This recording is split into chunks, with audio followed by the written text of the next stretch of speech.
મિત્રો, ફેમિલી અને મિત્રોના good morning મેસેજની સાથે આજકાલ વોટ્સઅપ યુનિવર્સિટીના ફરજી મેસેજ સાથે વોટ્સઅપ એપ્લિકેશન દુનિયાની સૌથી જાણીતી માણીતી અને પોપ્યુલર મેસેજ એપ છે. તેના 2 બિલિયનથી વધુ મહિનાના એક્ટિવ યુઝર્સ છે. મતલબ કે દુનિયાભરમાં રહેતા 25% લોકો આ એક એપનો ઉપયોગ કરે છે. મિત્રો, તમે વિચાર્યું છે કે આ વોટ્સઅપ એપ માટે આપણે કોઈ પણ પ્રકારનો ચાર્જ ચૂકવવો પડતો નથી, એમાં કોઈ પણ પ્રકારની એડ આવતી નથી. તો આ વોટ્સઅપ કંપની કઈ રીતે કામ કરતી છે, વોટ્સઅપ કંપનીની શરૂઆત કઈ રીતે થઈ છે, તેમનો હેતુ શું હોય છે?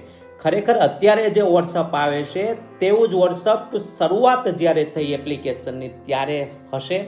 આવા અનેક પ્રશ્નોના જવાબ આજે આ વિડીયો મારફતે હું તમને આપવાનો છું. વોટ્સઅપ વિશેની સંપૂર્ણ માહિતી વિડીયો સાથે જોડાયેલા રહો અને જાણો.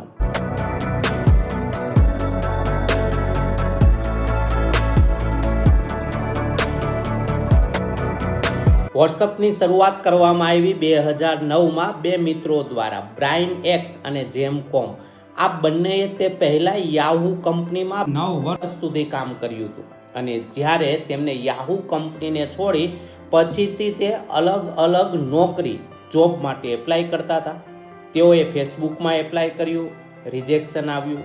તેઓએ ટ્વિટર પર એપ્લિકેશન આપી એપ્લાય કર્યું, રિજેક્શન આવે છે. આથી 2009માં એક ફેમસ ટ્વીટ બ્રાયન એક્ટ દ્વારા કરવામાં આવે છે. જ્યારે તે ટ્વિટર પર એપ્લાય કરે છે અને રિજેક્શન આવે છે ત્યારે તે કહે છે કે કંઈ નહીં, બહુ મોટો રસ્તો છે ત્યાં સુધી જવા માટેનો. એફબીમાં રિજેક્શન આવે છે ને ત્યારે પણ આ જ ટ્વીટ તે કરે છે. બહુ હેરાનીની વાત તો એ છે કે 5 વર્ષ પછી એફબીએ વોટ્સઅપને ખરીદી લીધું, એ પણ $19 બિલિયન. એક વાત એ પણ જાણવા જેવી છે કે વોટ્સઅપ બનાવવાનો આઈડિયા કઈ રીતે આવ્યો. તો જેમ કોમ જીમમાં બહુ જ હતા, આથી એમના મિત્રો એમને કોલ કરતા તો એ કોલ રિસીવ નહીં થતો, આથી કોલ મિસ થઈ જતો. આથી જીમ કોમ થોડા પરેશાન રહેતા હતા કે કોઈ એવી એપ હોવી જોઈએ કે જેને લીધે કંઈક સ્ટેટસ મૂકવામાં આવે અને બીજા મિત્રો એ સમજી જાય કે આ કામ કરે છે. આ એક વિચાર એક એપ બનાવવા માટેનો વિચાર આવી જાય છે. દાખલા તરીકે જેમ કે અત્યારે હું જીમમાં છું એવું લખીએ તો જોઈને તેમના મિત્રો સમજી જાય કે એમને કોલ નથી કરવો, એ તો જીમમાં છે. આ વિચાર પરથી તેમને એક એપ બનાવી જેને કહેવામાં આવે છે પછીથી વોટ્સઅપ. જેમાં ખાસ વાત એ હતી કે તેમાં મેસેજ કરવાની કોઈ સિસ્ટમ નહોતી. જેમ અત્યારે એકબીજાને મેસેજ કરીએ, ચાટ કરીએ ને, એવી કોઈ સિસ્ટમ ન હતી. આ એપ માત્ર વોટ્સએપ હતી. આ શબ્દ આવે છે વોટ્સએપ પરથી. સામાન્ય રીતે આપણે કોઈને પૂછીએ ને કે કેમ છો, વોટ્સએપ. બસ આ પ્રશ્નનો માત્ર એક જ જવાબ આવતો હતો, મજામાં છું. આપણો મિજાજ બતાવતા હતા, આપણા હાલ બતાવતા હતા. બસ આ એપ્લિકેશન ત્યારે માત્ર સ્ટેટસ બતાવતી હતી. વોટ્સએપ સ્ટેટસ બતાવતી.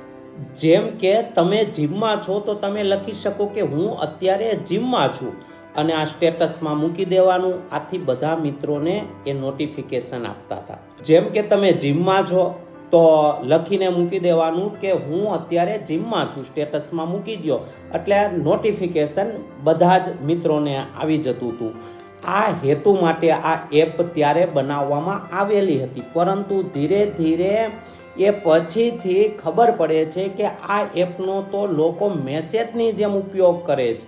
જેમ કે કોઈ લખે કે હું માર્કેટમાં હતો તો બીજા કોઈ સ્ટેટસની અંદર મૂકે કે હું મોલમાં છું, ત્રીજો કંઈક અલગ જ સ્ટેટસ મૂકી દે છે અને અલગ અલગ નોટિફિકેશન આવતા હતા. આથી લોકો એકબીજાની વાત શેર કરતા હતા, જાણતા હતા.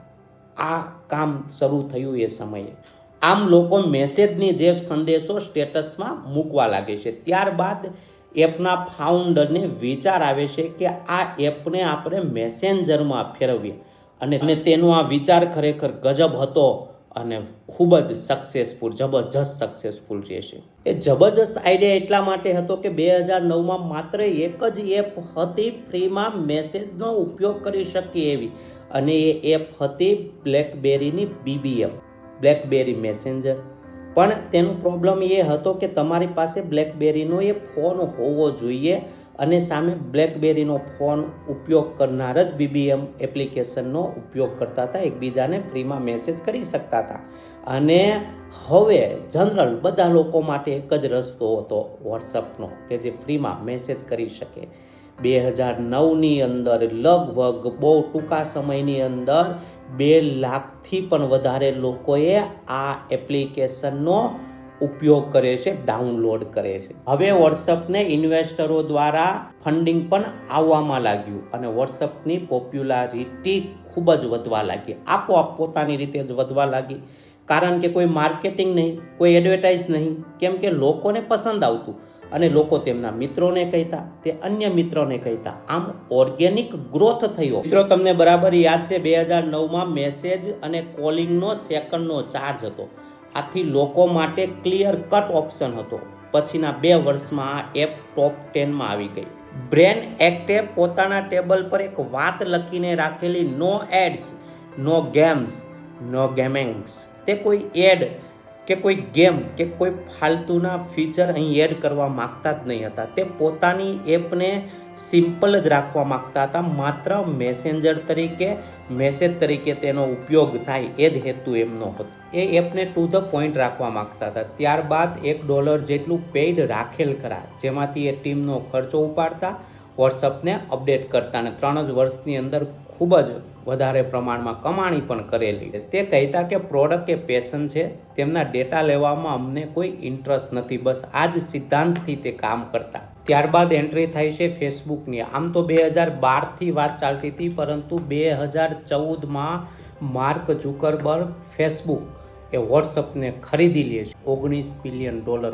હવે જે સિદ્ધાંતો સાથે વોટ્સઅપ કામ કરતું હતું એ કામ નહીં કરે. સિદ્ધાંત હતો ડેટા પ્રાઇવસી રાખવાનો. અત્યારે ભલે ને આપણે વોટ્સઅપને એક પણ રૂપિયો ચૂકવતા ન હોય, પરંતુ ડેટા પ્રાઇવસીની કોઈ સિક્યોરિટી અત્યારે નથી. ભાઈઓ, આ બંને વોટ્સઅપ બનાવનાર ભાઈઓ અંતે રાજીનામું આપે છે.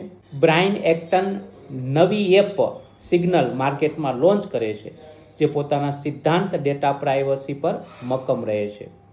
વિડીયોને લાઈક કરો. મિત્રો, આવી રસપ્રદ જાણકારી માટે ચેનલ સાથે જોડાયેલા રહો. ચેનલને લાઈક કરો, શેર કરો અને સબસ્ક્રાઈબ કરો.